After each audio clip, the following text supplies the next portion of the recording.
E aí, pessoal? Olá, pessoal. Vamos então agora para nossa segunda aula de logística reversa, certo? Vamos aqui para ficar assim um padrãozinho, né? Vamos aqui fazer aqui com esse cartazinho.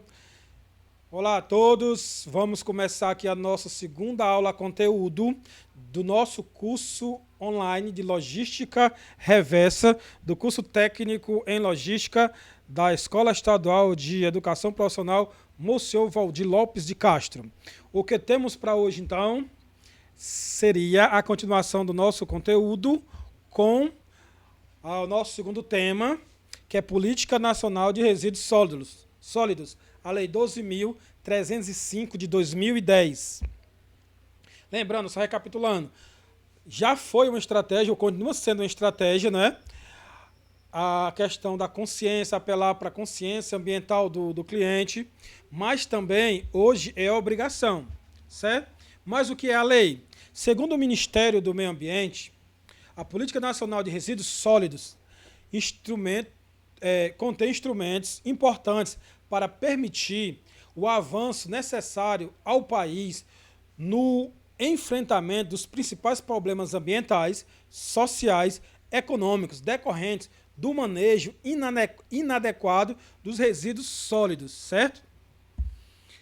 Ou seja, é enfrentamento de problemas ambientais, sociais e econômicos, de não fazer certo o dever de casa em relação ao nosso lixo. Tanto na questão por vários motivos, que a gente vai ver aqui agora, mas vamos focar primeiramente na lei, né? Então, o lixo e resíduo sólido. Primeiro, lixo é resíduo sólido da atividade do aglomerado humano. Significa dizer, então, segundo Lucas Nogueira, que onde tem gente, terá lixo. E coisa para fazer muito lixo é o ser humano.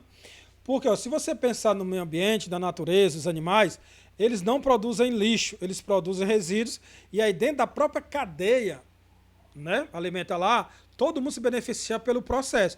O ser humano é o único que cria lixo, ou seja, são resíduos sólidos que não conseguem ser utilizados para nada. Ou sim, prejudica sim, usado para prejudicar o próprio ser humano. Agora, dentro desse lixo, quando se joga ele, tem muitos resíduos sólidos que poderiam não ser taxados de lixo e poderiam ter outros destinos menos degradantes, menos agressivos, certo?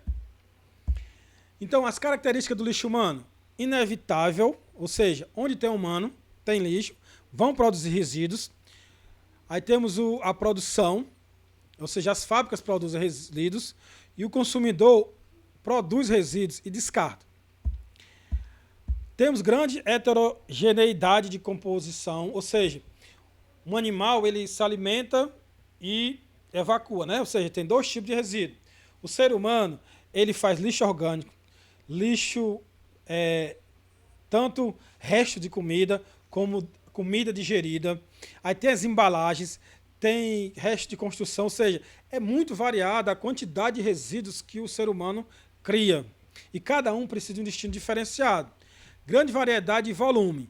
Também, dependendo do clima, você vai produzir mais ou menos lixo de determinado tipo, né?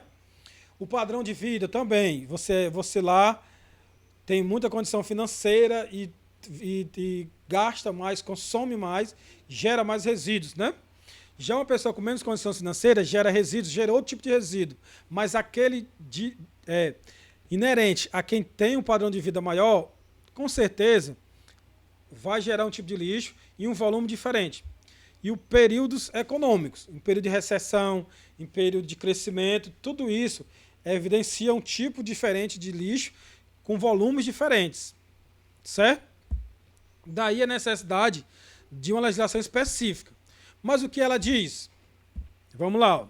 Em linhas gerais, ela diz: devemos reduzir a produção de resíduos e rejeitos e da destinação adequada.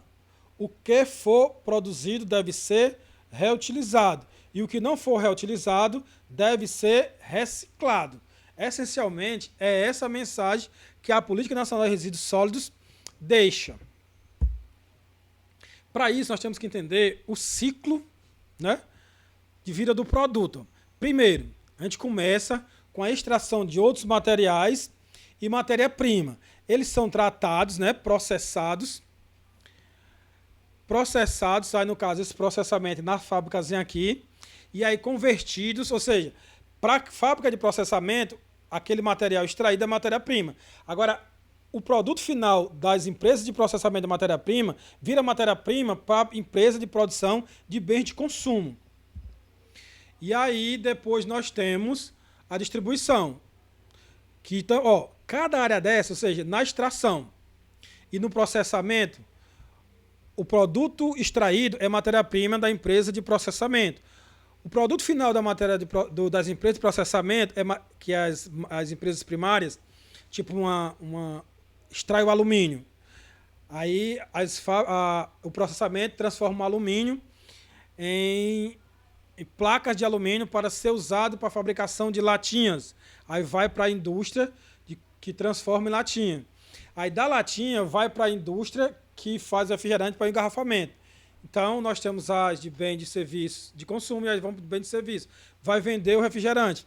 Nesse processo, para chegar na mão de cada consumidor, temos a distribuição e a venda no varejo. Essas duas vão impactar, porque o deslocamento também gera resíduos, certo? Mas eles pegam, distribuem e aí chega na mão do consumidor. Aí onde se aposta no reuso, né? Esse reuso, para que não vá, ou seja, você usa e já vira lixo e já impacta negativamente o meio ambiente. O reuso, você vai conseguir fazer o quê? Diminuir a quantidade de resíduos. E o consumidor seria o elo principal nisso. Mas quando a gente fala em elo, tem que ter o cuidado para não parecer que é o hábito dele de economizar, de reutilizar, ser realmente só ele que vai resolver o problema. Porque lá nas empresas de processamento, lá nas empresas de produção, lá eles geram realmente bastante resíduos. Então a consciência desse consumidor comprando coisas das empresas que têm projetos de logística reversa e de sustentabilidade vão impactar que eles melhorem os processos deles. E aí é a chave, né, para um bom resultado em uma logística e um sistema de produção mais sustentável. E aí nós temos os destinos de compostagem, incineração, aterros e lixões, que por enquanto são o que é combatido. E vamos tentar chegar na reciclagem total, né? Ou muito maior do que hoje.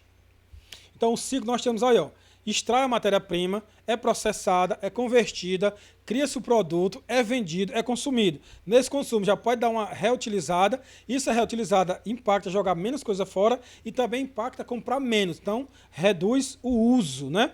E aí vamos tentar repassar coisas recicladas para ter realmente o fim, seria reciclado e volta para a cadeia de novo. Agora o que não se consegue reciclar, aí vai para a compostagem, para a incineração, aterros e lixões, que são os impactos ambientais que se tenta evitar. Beleza? Então, no ciclo de vida do produto, a responsabilidade é compartilhada. Todo mundo é responsável para melhorar esse processo. Quem são esses responsáveis?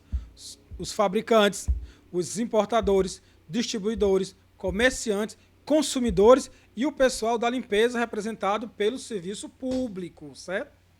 Todo mundo tem uma parcela de contribuição a dar para que o impacto no meio ambiente social e econômico seja diminuído, né? E a lógica reversa seja efetivada. O que a lei estabelece, então? A responsabilidade é de todos. Incentivos fiscais e financeiros, né? Cooperativa de catadores e recicladores, coleta seletiva e logística reversa, Fundo Nacional do Meio Ambiente, tudo isso são políticas de incentivos fiscais e financeiros para que se estabeleça uma cultura para ligar a ponta de produção à ponta final, né? E se crie o ciclo da reciclagem, tentando diminuir ao máximo os rejeitos, né, os resíduos que são jogados fora, e mesmo esses que são jogados fora sejam tratados e eles consigam se integrar na natureza com o menor impacto possível ou até sem impacto nenhum. Nós temos, então, a fiscalização sanitária e ambiental, ou seja, é preciso monitorar, Educação ambiental, ou seja, sem educação para mudar a cultura não vai acontecer, e acabar com os lixões, porque se enquanto existir lixões, vai ter quem vai usar esses lixões, né? E a lei proíbe os lixões, deu prazo para que isso acabasse. Aí será que acabou? Na sua cidade ainda existe lixão? Então deixa aí para vocês a pesquisa.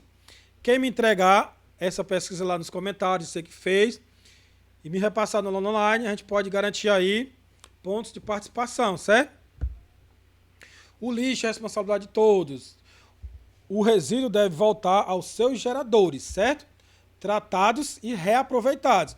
Então, tentar ao máximo esses resíduos, eles têm que ser tratados, reaproveitados. Reaproveitados na linha de produção e tratados para ser descartados, se for o único jeito, certo? Vamos dar aqui um exemplo aqui, ó, da latinha de refrigerante, de alumínio ou de cerveja lá. Então, você compra, aí você bebe o que tem dentro, não joga no lixo, manda para reciclagem, faz a coleta. Nessa coleta acontece o recolhimento pelas indústrias, né? Usina de reciclagem. Aí, de novo, ó, tem prensagem, o 4, droga.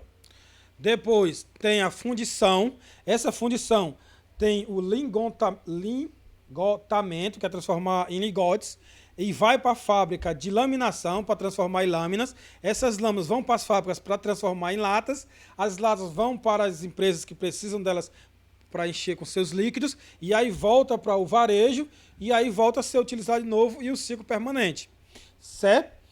Então, isso aí impacta em várias possibilidades. Ó. O custo de extração do alumínio no meio ambiente, o custo econômico e o custo ambiental não acontece, né, para essa latinha que foi reciclado. O impacto do resíduo virando lixo no meio ambiente também não acontece e gera uma nova cadeia, né?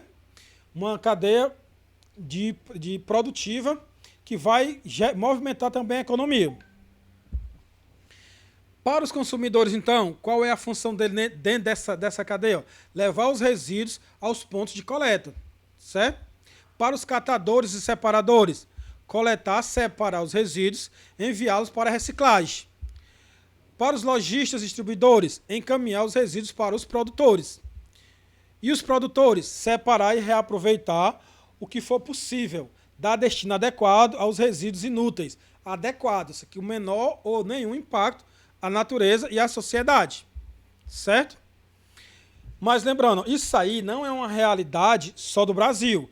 Vários outros países também têm suas legislações ambientais. No caso do Brasil, ó, a lei impacta o fabricante, o distribuidor, o varejista e o consumidor, certo? Já nos Estados Unidos, ó, foca o varejista e o consumidor. Em relação aos celulares, varejista e consumidor também. Na Alemanha, como o Brasil, ó, impacta toda a cadeia. Nos Estados Unidos, acarreta taxa ao consumidor, no caso de eletrodomésticos contemplados em tela, ou seja, acarreta uma taxa para o consumidor. Nos Estados Unidos ainda tem essa sobretaxa para a destinação, né?